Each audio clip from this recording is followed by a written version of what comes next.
श्रेष्ठता का क्या अर्थ है? श्रेष्ठता का अर्थ है दूसरों से अधिक ज्ञान प्राप्त करना। अर्थात मूल्य इस बात का नहीं कि स्वयं कितना ज्ञान प्राप्त किया, मूल्य इस बात का है कि प्राप्त किया हुआ ज्ञान अन्य लोगों से कितना अधिक है। अर्थात श्रेष्ठता की इच्छा ज्ञान प्राप्ति को भी एक स्पर्धा बना देती है। और स्पर्धा में विजय अंतिम कब होती है?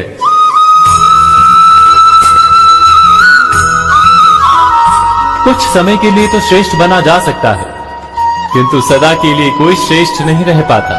फिर वही असंतोष, पीड़ा और संघर्ष जन्म लेता है। किंतु श्रेष्ठ बनने के बदले यदि उत्तम बनने का प्रयत्न करें तो क्या होगा? उत्तम का अर्थ है कि जितना प्राप्त करने योग्य है वो सब प्राप्त करना, किसी से अधिक पाने की इच्छा से नहीं, मात्र आत्मा की तृप्ति हेतु कुछ प्राप्त करना। उत्तम के मार्ग पर किसी अन्य से स्पर्धा नहीं होती, स्वयं अपने आप से स्पर्धा होती है। अर्थात उत्तम बनने का प्रयत्न करने वाले को देर अबेर सारा ज्ञान प्राप्त हो जाता है, बिना प्रयत्न के ही वो श्रेष्ठ बन जाता है। किंतु जो श्रेष्ठ बनने का प्रयत्न करता है वो श्रेष्ठ बने या ना बने, उत्तम कभी नहीं बन पाता।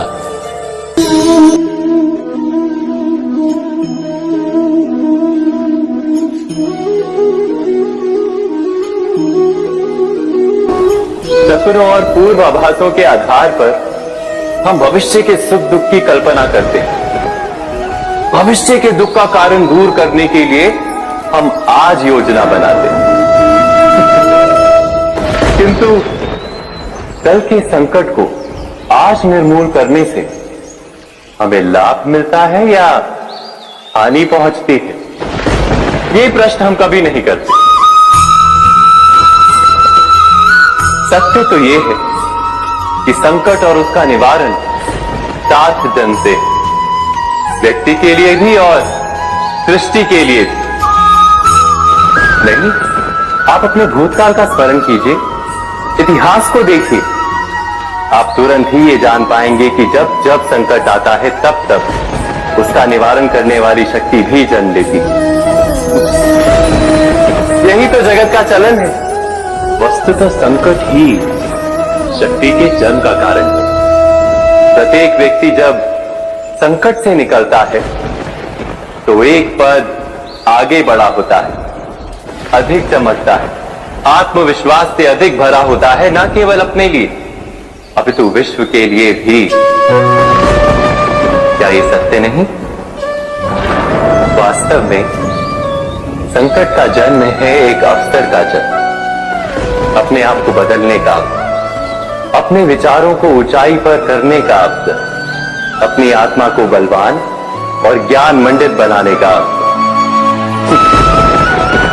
जो ये कर पाता है उसे कोई संकट नहीं होता, किंतु जो ये नहीं कर पाता वो तो स्वयं एक संकट है विश्व के लिए। विचार कीजिए।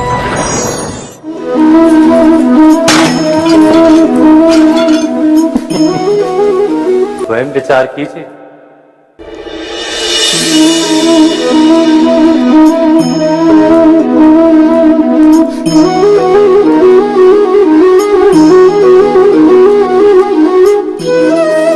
जीवन का हर क्षण निर्णय का क्षण होता है। प्रत्येक पद पर दूसरे पद के विषय में कोई निर्णय करना ही पड़ता है, और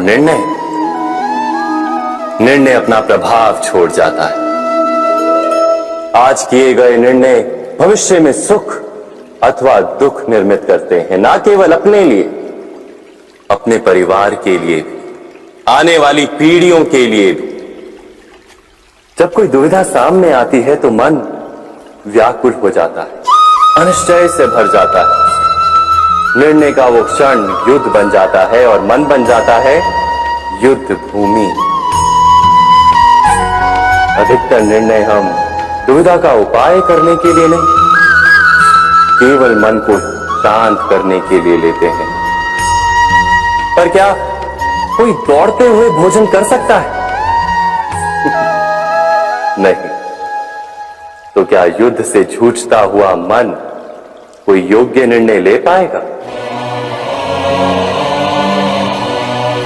वास्तव में शांत मन से जब कोई निर्णय करता है तो अपने लिए सुखद भविष्य बनाता है, किंतु अपने मन को शांत करने के लिए जब कोई निर्णय करता है तो वो व्यक्ति भविष्य में अपने लिए कांटों भरा वृक्ष लगाता है। स्वयं विचार कीजिएगा।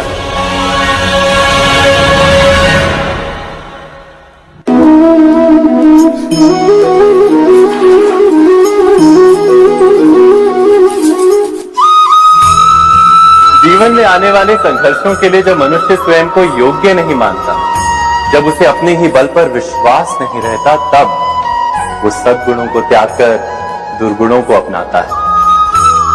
वस्तुतः मनुष्य के जीवन में दुर्जनता जन्म ही तब लेती है जब उसके अंतर में आत्मविश्वास नहीं होता। आत्मविश्वास ही अच्छाई को धारण करता है। ये आत्मविश्वास है क्या?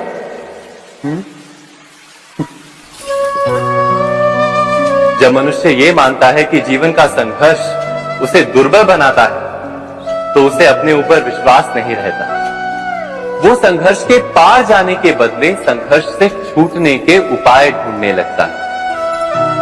किंतु जब वो ये समझता है कि ये संघर्ष उसे अधिक शक्तिशाली बनाते हैं, ठीक जैसे व्यायाम करने से देह की शक्ति बढ़ती है, तो प्रत्येक संघर्ष के साथ उसका उत्साह बढ़ता है। अर्थात आत्मविश्वास और कुछ भी नहीं, मन की स्थिति जीवन को देखने का दृष्टिकोण मात्र है, और जीवन का दृष्टिकोण तो मनुष्य के अपने वश में होता है। स्वयं विचार कीजिए।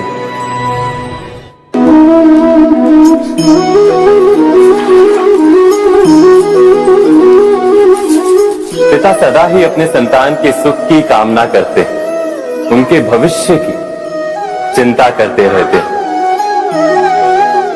इसी कारणवश सदा ही अपने संतानों के भविष्य का मार्ग स्वयं निश्चित करने का प्रयत्न करते रहते हैं।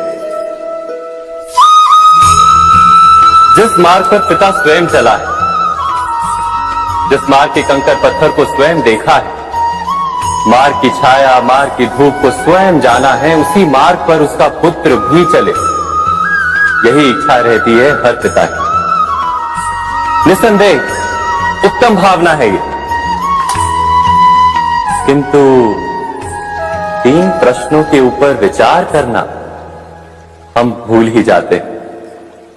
कौन से प्रश्न? प्रथम प्रश्न, क्या समय के साथ प्रत्येक मार्ग बदल नहीं जाते? क्या समय सदा ही नई चुनौतियों को लेकर नहीं आता? तो फिर बीते हुए समय के अनुभव नई पीढ़ी को किस प्रकार लाभ दे सकते हैं?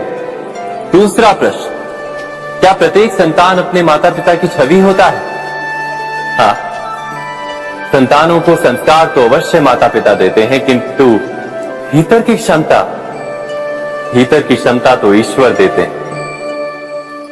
तो जिस मार्ग पर पिता को सफलता मिली है, विश्वास है कि उसी मार्ग पर उसकी संतानों को भी सफलता और सुख प्राप्त होगा। तीसरा प्रश्न, क्या जीवन के संघर्ष और चुनौतियां लाभकारी नहीं होती? क्या प्रत्येक नया प्रश्न एक नए उत्तर का द्वार नहीं खोलता? तो फिर संतानों को नए नए प्रश्नों, संघर्षों और चुनौतियों से दूर रखना, ये उनके लिए लाभ करना कहलाएगा या हानि पहुंचाना?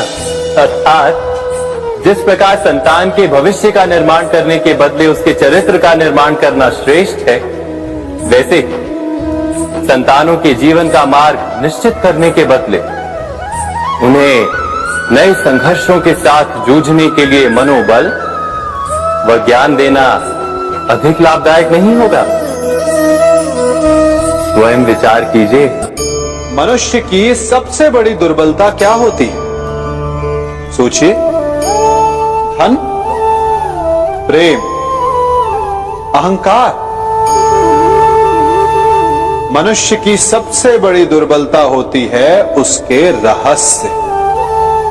चाहे आप कितने भी शक्तिशाली क्यों ना हो, कितने भी प्रबल क्यों ना हो, परंतु उसके रहस्य उसके नाश की चाबी होती है। इसलिए यदि प्रबल रहना है, शक्तिशाली रहना है, समर्थ रहना है, तो अपने रहस्य को किसी को भी ना बताए, ना मित्र को और ना ही शत्रु को, क्योंकि समय पड़ने पर कब कौन शत्रु हो जाए ऐसा कहना संभव नहीं।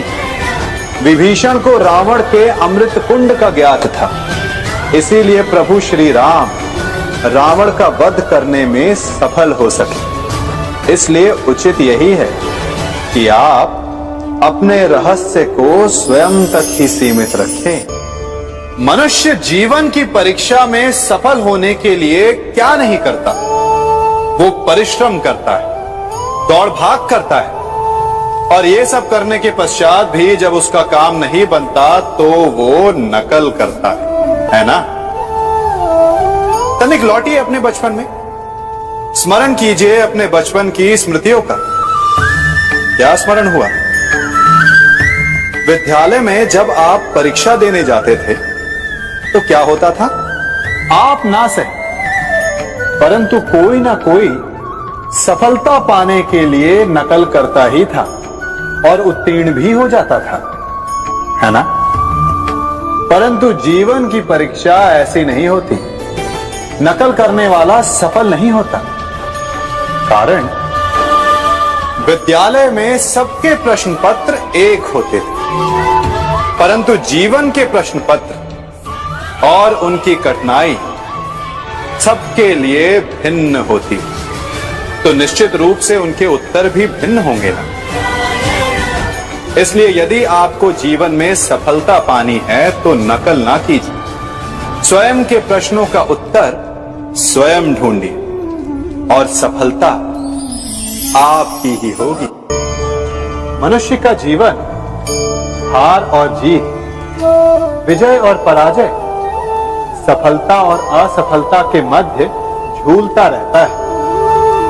आपके साथ भी ऐसा होता होगा, है ना?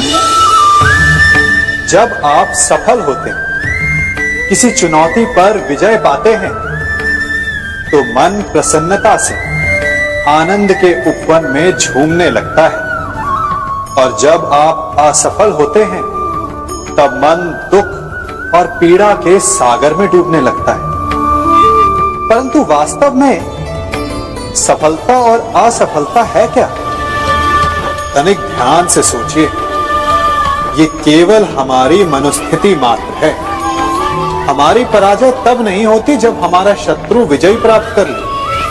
हमारी पराजय तब होती है जब हम पराजय स्वीकार करें। हम असफल तब नहीं होते जब हम लक्ष्य न पा सके। हम असफल तब होते हैं जब हम प्रयास करना बंद कर दें। इसलिए प्रयास करते रहें और हार ना माने, क्योंकि जिस दिन आप हार स्वीकारना बंद कर देंगे, जीत आपके चरणों में होगी।